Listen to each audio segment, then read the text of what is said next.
நான் தமிழ் ட்ரேடர்ஸ் அனைவருக்கும் வணக்கம். சந்தையானது நல்லா ஒரு கடைசி 5 நிமிஷத்துல ஒரு பாசிட்டிவா முடிஞ்சு கிட்டத்தட்ட 1.5% மேல உயர்ந்து முடிஞ்சிருக்கு நிப்டி. பேங்க் நிப்டியுமே 1.5% மேல முடிஞ்சிருக்கு. கிப்ட் நிப்டி வந்து நாளைக்கு காலையில 24,630க்கு மேல இருந்துச்சு அப்படின்னா நம்ம மார்க்கெட்ல ஒரு கேப் அப் பொசிஷனை பார்க்கலாம். இப்போ நம்ம டெக்னிக்கலா கடைசியா பார்ப்போம். எந்த லெவலுக்கு பங்குச்சந்தை போகும், எப்படி ரீட்ரஸ்ட் எடுக்கும் அப்படிங்கிறத பார்ப்போம்.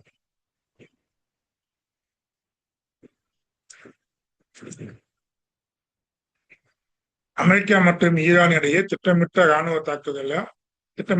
ராணுவ தாக்குதலை ட்ரம்ப் வந்து ரத்து செய்துள்ளதுடன் இரு நாடுகளுக்கும் இடையே திங்கட்கிழமை முதல் பேச்சுவார்த்தை தொடங்க உள்ளதாக அறிவித்துள்ளார். இதனால உலகளாவிய பங்கு சந்தையில் இருந்த போர் பயம் நீங்கி சந்தை வந்து மீட்சி பாதையில திரும்பி உள்ளது.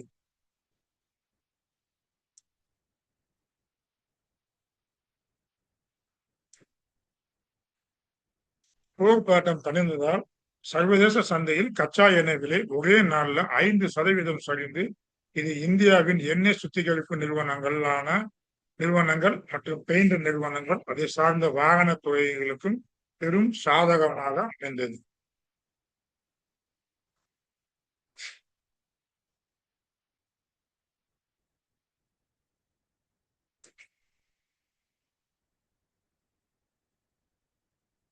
ஆசிய சந்தையில சரிவும் இந்திய சந்தையில ஏற்றமாக இருந்துச்சு. ஏஐ சார்ந்த தென்கொரியா சந்தையில ஏஐ சார்ந்த பங்குகள் வந்து மிகப்பெரிய சரிவு சந்திச்சு 5% சரிவு சந்திருக்காங்க. அதே போல ஜப்பான் சந்தையில 1% வந்து சரிவு சந்திச்சு வீழ்ச்சி அடைந்தன. இதனால வந்து வெளிநாட்டு முதலீட்டாளர்கள் எஃப்ஐ வந்து ஆசிய சந்தையிலிருந்து பணத்தை எடுத்து இந்திய சந்தையில முதலீடு செய்ய தொடங்கி உள்ளனர். இது வந்து பாசிட்டிவ் அறிகுறியாக பார்க்கப்படுகிறது.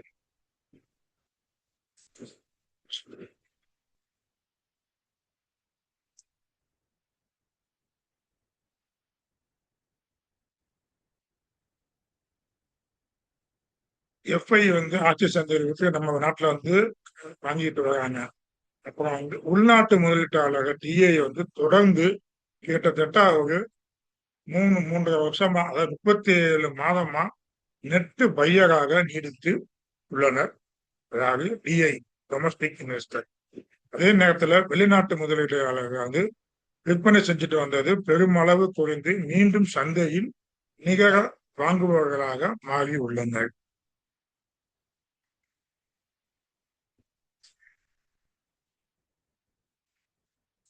மார்க்கெட்டிங் டைம் அட்ஜஸ்ட்மெண்ட்னால சந்தையின் இறுதி நிமிடங்களில் செய்யப்பட்ட புதிய நேரம் சரி செய்தல் காரணமாக நிப்டி மற்றும் பேங்க் நிப்டி குறியீடுகளில் திடீர் உயர்வு காணப்பட்டது. இந்த நாள் கடைசி 5 நிமிடங்களில் குறியீடுகள் கணிசமாக உயர்ந்தன. நிப்டி 50 24,774 புள்ளிகள் முடிவடைந்தது. காலையில இருந்து 24,600 புள்ளிகள் இருந்து ட்ரேட் ஆகிட்டு இருக்கு. கடைசி 5 நிமிடங்கள்ல நல்ல ஒரு ஏற்றம் கண்டு கிட்டத்தட்ட 1.5% மேல உயர்வு நடந்தது. பேங்க் நிப்டியுமே உங்களுக்கு கிட்டத்தட்ட 1.72% உயர்ந்து 58,247 புள்ளிகளை முடிவடைந்திருக்கு. அப்புறம் செக்டார் எடுத்துக்கிட்டீங்க அப்படின்னா மிட் கேப் மற்றும் small cap, IT, energy, FMG, pharma மற்றும் ஆட்டோ போன்ற பங்குகள்ல உள்ள செக்டார் உள்ள பங்குகள் எல்லாமே நல்ல ஏற்றம் கண்டுச்சு. டாடா மோட்டார்ஸ், அசோக் லேலண்ட் நல்ல ஏற்றம் கண்டன. ஐடி துறையை வந்து 3.7% ஏற்றம் கண்டது. ஆசிய சந்தைகளின் சரிவால் இந்திய ஐடி துறை வலுவான மீட்சியை கண்டு உள்ளது. எல்என்டி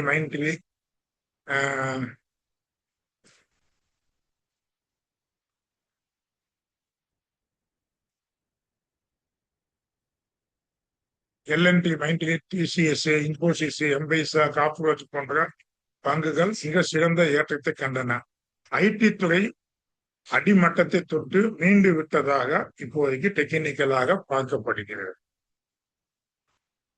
அதே நேரத்துல வாகனத்துறை எடுத்துக்கிட்டீங்கன்னா இவி செக்டார் நீண்ட காலமாக ஒரு கன்சால்டேஷன் பேஸ்ல இருந்து அந்த செக்டார் ஆனது ஒரு பிரேக் அவுட் ஆகி ஒரு மூவ்மெண்ட் கொடுக்குற மாதிரி இருக்கு. அதனால இவி செக்டார்ல வாகன பிரிவை போக்கஸ் பண்ணிக்கிறது நல்லது. வர்த்தக வாகனங்களில் விற்பனை சிறப்பாக வந்ததால் டாடா மோட்டார்ஸ், அசோக் லேலண்ட் போன்ற பங்குகள் எல்லாமே 4% வந்து உயர்ந்தன. இந்த சரிவடைந்த துறைகள் எடுத்துக்கிட்டீங்கன்னா மீடியா செக்டார். எப்பவுமே மீடியா செக்டார்ல இன்வெஸ்ட்மெண்ட்டுக்கு போகாதீங்க. நான் போய் இதுல மாட்டிக்கிட்டு வெளியில வர முடியாம இருப்பேன். எவர்கிரீன் செக்டார்னு சொல்லலாம், ஆனா காம்படிஷன் அதிகம். மற்றும் கேபிட்டல் மார்க்கெட் சார்ந்த பங்குகள் சரிவு சந்தன. ஜி என்டர்டைன்மெண்ட் வந்து 14% சரிவு சந்திச்சு முடிஞ்சுச்சு. நாளைக்கு செவ்வாய்க்கிழமைக்கான டெக்னிக்கல் லெவலை பார்த்துக்குவோம். அதற்கு முன்னாடி இந்த கொரியன் மார்க்கெட்டு இறங்கிக்கிட்டு வர்றது நமக்கு வந்து நல்லது இல்லைங்க. இல்லைங்களா? அது ஹிஸ்டரி ரிப்போர்ட் எடுத்துக்கிட்டீங்க அப்படின்னா ஏற்கனவே கொரியா மார்க்கெட்டு சரிவுனால உலக மார்க்கெட்டு மிகப்பெரிய சிக்கல்ல வந்திருக்கு. ஒரு ஹிஸ்டரியே இருக்கு.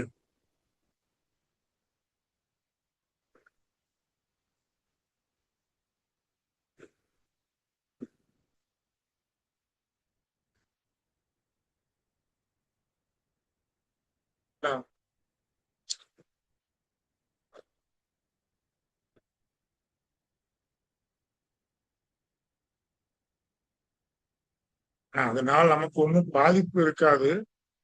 இருந்தாலும் நம்ம வந்து கொஞ்சம் கவனமா இருந்துக்கிறது நல்லது.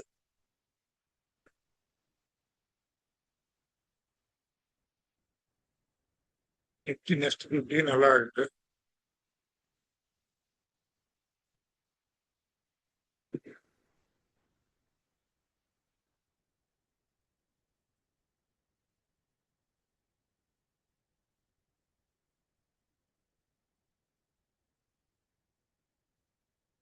பேங்க் நிப்டி கடன் வளர்ச்சி கிரெடிட் குரோத்தும் கடந்த ஜூலை மாதத்துல நல்ல உயர்வோட இதுவாக கணக்கீட்டின்படி வங்கிகள் வழங்கிய கடன்களின் வளர்ச்சியும் ஆண்டுக்கு 17.6% உயர்ந்து உள்ளது. இதுவும் ஒரு நல்ல வளர்ச்சியாக பார்க்கப்படும். டெபாசிட்டுகளுமே வங்கிகளின் மக்கள் சில நிறுவனங்களும் நல்ல கிட்டத்தட்ட 12.2% இருக்கு.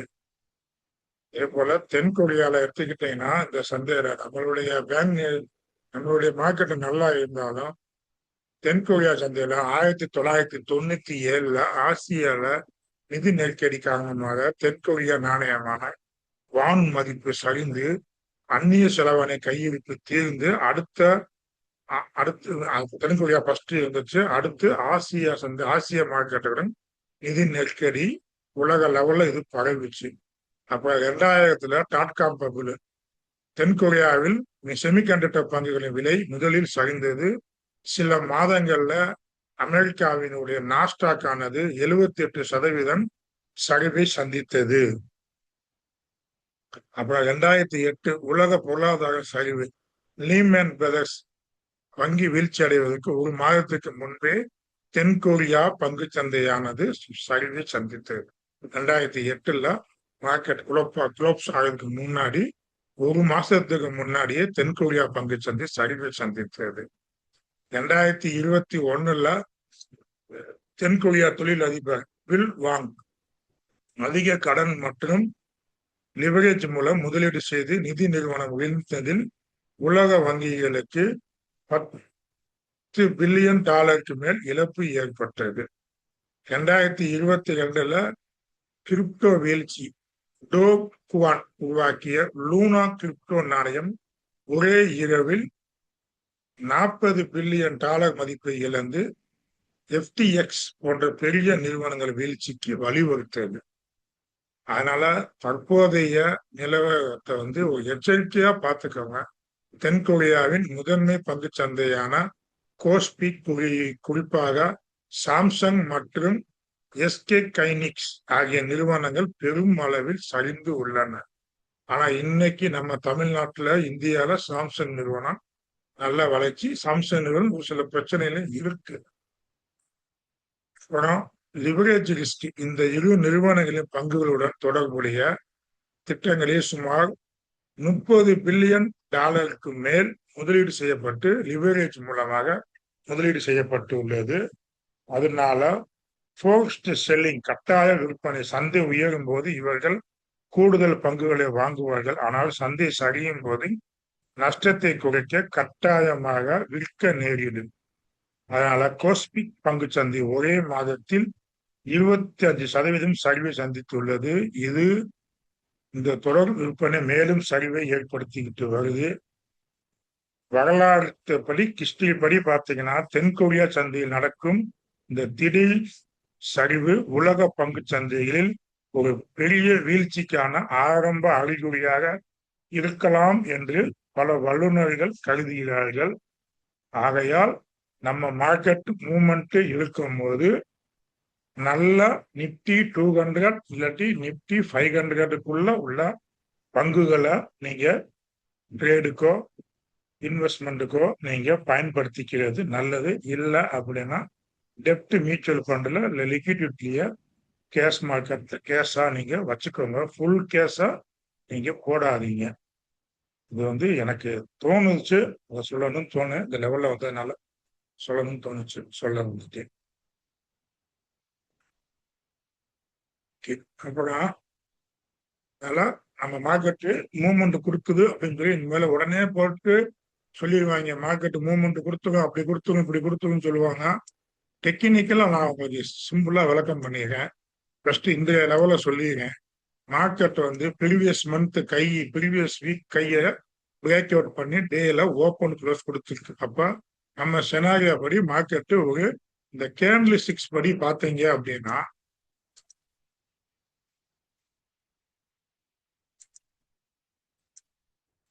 கேண்டில் ஸ்டிக்ஸ் படி பார்த்தீங்க அப்படின்னா ப்ரீவியஸ் க்ளோஸ்க்கு மேல அடுத்த மாசம் அடுத்த டே வீக்லி டேலையும் க்ளோஸ் கொடுத்துருக்கு, அடுத்த டேலையும் க்ளோஸ் கொடுத்துருக்கு, அதுக்கு டேலையும் க்ளோஸ் கொடுத்துருக்கு. கிட்டத்தட்ட 1 2 3 4 5 6 7 நாளா நல்ல ஒரு போலீஸ் சேனல்ல கொடுத்துருக்கு. இந்த ஏற்றம் தொடரும் நல்ல வாய்ப்பு இருக்கு. நம்மளுடைய லெவலான 24,750க்கு மேல டேல க்ளோஸ் கொடுத்துருக்கு. இருந்தாலும் நம்ம ஏற்கனவே சொன்னபடி இந்த வாரம் 24,750க்கு மேல வீக்கில் க்ளோஸ் கொடுத்துருக்கணும். டேல க்ளோஸ் கொடுத்துருக்கு, அது ஒரு பாசிட்டிவ் சைன். வீக்கில் ஒரு சைன் க்ளோஸ் கொடுத்துச்சுன்னா அது ஒரு நல்ல டபுள் கன்ஃபர்மேஷன் ஆயிடும். அப்ப மார்க்கெட் ஆனது மைல்டு பூலிஷ் கன்ஃபார்ம் அப்படின்னு சொல்லி முடிவு பண்ணிக்கலாம். நாளைக்கு மார்க்கெட்டை எப்படி இருக்குங்கிறத நம்ம பார்த்துக்கிட்டு முடிவு பண்ணிக்கலாம். சப்போஸ் நாளைக்கே மார்க்கெட் 25,300 முடிய 350 முடிய போயிடுச்சு அப்படின்னா டவுன் ஆயிரும். டெஸ்ட் எடுத்துட்டு போகும். ஆனா நல்ல ஒரு அல்ட்ரா பூலிஷா மாறணும் அப்படின்னா 25,350க்கு மேல ஸ்ட்ராங்கா க்ளோஸ் கொடுத்துருச்சு அப்படின்னா மார்க்கெட் ஒரு பூலிஷ் பயாஸ்ல அல்ட்ரா பூலிஷா மாறிடும். இந்த லெவல் முடிய நீங்க கவனமா நீங்க பார்த்துக்கணும். அதே நேரத்துல இந்த லெவல் முடிய மார்க்கெட் ரீடெஸ்ட் எடுக்கலாம். டே டைம் ஃப்ரேம்ல வீக்லேயும் சிமெண்டிக்கல் பேட்டர்னை பிரேக் அவுட் பண்ணி மேல போயிட்டு ரீடெஸ்ட் எடுக்கும். ரீடெஸ்ட் எடுக்க முக்கியமான காரணங்கள் எடுத்துக்கிட்டீங்க அப்படின்னா மூவிங் ஆவரேஜ் அலைன்மெண்ட் இருக்கும். 200 மூவிங் ஆவரேஜ் இன்னைக்கு தான் பிரேக் அவுட் பண்ணி ஓப்பன் க்ளோஸ் கொடுத்துருச்சு. 50 மூவிங் ஆவரேஜ் கீழே இருக்கு, 100 மூவிங் ஆவரேஜ் நடுவில் இருக்கு. மூவிங் ஆவரேஜ் அலைன்மெண்ட் வரணும் அப்படின்னா கொஞ்சம் ஏத்தம் போயிட்டு திருப்பி ரீப்ளேஸ்மெண்ட் வரணும். இந்த பேஸ் ஆக்ஷன் சார்ட் படியுமே சிமெண்டிக்கல் ட்ரையாங்கல் படியுமே ரீடெஸ்ட்மெண்ட் வரும். ஓகேங்களா? இந்த கேப் அப்போ ஆகிருக்கிறதுனால ஸ்மார்ட் மணி கான்செப்ட்ல இந்த இடத்துல ஆர்டர் போட்டு வச்சிருப்பாங்க. அதனால இந்த ஏத்தத்தை விட்டுட்டோம்னு சொல்லி வருத்தப்படாதீங்க. இந்த 25,350 கிட்ட போய்கிட்டு திரும்ப ரீடெஸ்ட் எடுக்கலாம். இல்லை நாளைக்கே கூட ரீடெஸ்ட் எடுக்கலாம். ரீடெஸ்ட்ங்கிறது 24,400 350 400 அந்த லெவல்ல ரீடெஸ்ட் எடுத்துட்டு அதுக்கப்புறம் மேல போகலாம். அதுக்குள்ளேயும் மூவிங் ஆவரேஜ் அலைன்மெண்ட் எல்லாமே சரியாயிரும். நிப்டியும் கோல்டன் கிராஸ் ஓவராக மாறிடுது. இப்போதைக்கு இல்லை, அது மாறிடுச்சு அப்படின்னா நல்ல ஒரு அல்ட்ரா புலிஷா மாறிடுது. எல்லாமே பிரேஸ் ஆக்ஷன் பவுலிங் பாண்டு எல்லாமே ஒரு அலைன்மெண்ட் வந்துடும். அப்போ நம்ம மாற்றிக்குவோம். ஃபுல் பணத்தையும் போடாம நல்ல ஒரு நிப்டி 200 இல்லை நிப்டி 500க்குள்ள பங்குகளை நல்ல பங்குகளை எடுத்து நீங்க ஸ்விங் ட்ரேடோ டே ட்ரேடோ பண்ணிக்கிறது நல்லது. நாளைக்கு உடைய லெவல் எடுத்துக்கிட்டீங்க அப்படின்னா கிஃப்ட் நிப்டி இப்ப நல்ல ஒரு பாசிட்டிவ் சைன்ல நடக்குதுன்னு நினைக்கிறேன். கிஃப்ட் நிப்டி ஆனது நாளைக்கு 24,630க்கு மேலேயே நீடித்துச்சு அப்படின்னா நம்ம சந்தையானது கேப் அப் வர வாய்ப்பு அதிகம். அதே நேரத்துல கிஃப்ட் நிப்டி 24,630க்கு கீழே சென்றுச்சு அப்படின்னா நம்ம வந்து புதிய ட்ரேடை செய்வதை தவிர்த்துக்கிறது நல்லது. இன்னைக்கு மார்க்கெட் கிஃப்ட் நிப்டி க்ளோசிங் பண்ணும் போது பார்க்காம, நைட்டு முடிச்சு வந்து பார்க்காம, காலையில 8:30 மணிக்கு மேல மார்க்கெட் ஓப்பன் ஆனதுக்கு அப்புறம் காலையில 8-8:15 மேல கிஃப்ட் நிப்டி எப்படி இருக்குன்னு பார்த்துக்கிட்டு நீங்க உங்க ட்ரேடிங் உடைய செட்டப்பை மாத்திக்கோங்க. ஓகே, இப்போ நம்ம பார்த்துக்குவோம். நிப்டி 50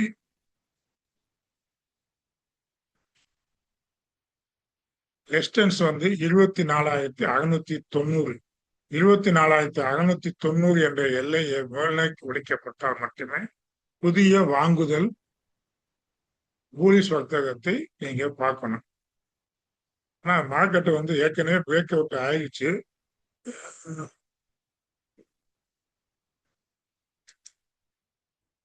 24,775 நம்ம கிஃப்ட் நிப்டியை பார்த்து சொல்லிக்கிட்டு இருக்கோம். இப்போடைய மார்க்கெட் படி பார்த்தீங்கன்னா நாளைக்கு வந்து ரெசிஸ்டன்ஸ் வந்து 24,795. அதுக்கப்புறம் வந்து 24,840 ஒரு ரெசிஸ்டன்ஸாக இருக்கு. கீழே சப்போர்ட்னு எடுத்துக்கிட்டீங்கன்னா 24,510 பிரேக் பண்ணுச்சு அப்படின்னா மார்க்கெட்டு கீழே வரும். ஆனா 24,510க்கு மேல இருக்கக்கூடிய நம்ம வந்து பூலிஷ் கண்ணோட்டத்திலே நிப்டியை பார்க்கலாம். கீழே வந்து 24,475, 440, 405 எப்ப அப்படின்னா 24,510க்கு கீழே கிட்டத்தட்ட 200 பாயிண்ட் இப்ப வரைக்கும் நிலைமையில இருக்கு. ஒரு 200 பாயிண்ட் கீழே வந்தாதான் வரலாம், வாய்ப்பு இல்லை, பார்த்துக்குவோம். அதே போல பேங்க் நிப்டியுமே இன்றைய உச்சமான 58,010 உடைக்கப்படும் போது வேகமாக ஏற்றம் வரலாம்னு பார்க்கப்படுகிறது. ஆனா பேங்க் நிப்டியுமே நல்லா ஏறிடுச்சு.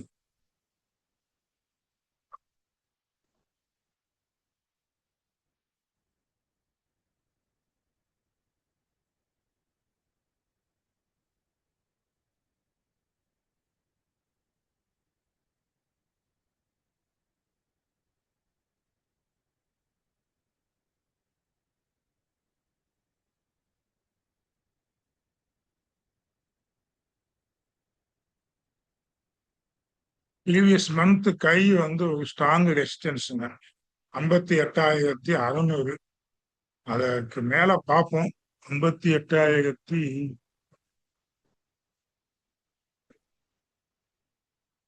28,310 இருக்கு. 310 வந்து பிரேக் பண்ணியும் நினைக்கிறேன். 58,310 பிரேக் பண்ணிச்சா நல்ல மேல போகுங்க. கீழே சப்போர்ட் எடுத்துக்கிட்டீங்கன்னா 57,500க்கு மேல இருக்கும் வர நம்ம வந்து ஒரு, அதாவது ப்ரீவியஸ் வீக்கோடைய கைக்கு மேல இருக்கிற முடிய நம்ம வந்து ஒரு போலிஷ் பயாஸ் தான். அதை வந்து பிரேக் பண்ணுச்சு அப்படின்னா 57,860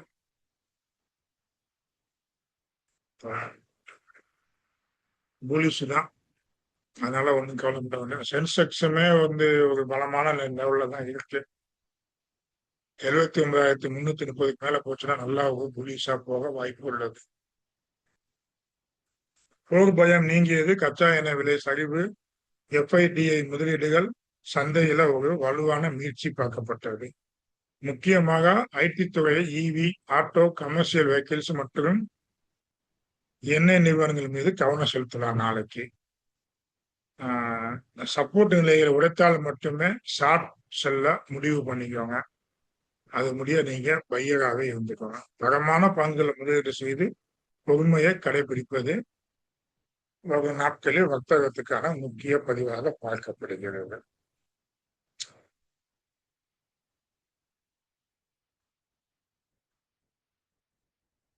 இந்த வீடியோ உங்களுக்கு தகவல் உபயோகமா இருந்துச்சு அப்படின்னு லைக் பண்ணிக்கோங்க, ஷேர் பண்ணிக்கோங்க. ப்ரீவியஸ் வீக்கை கட் பண்ணி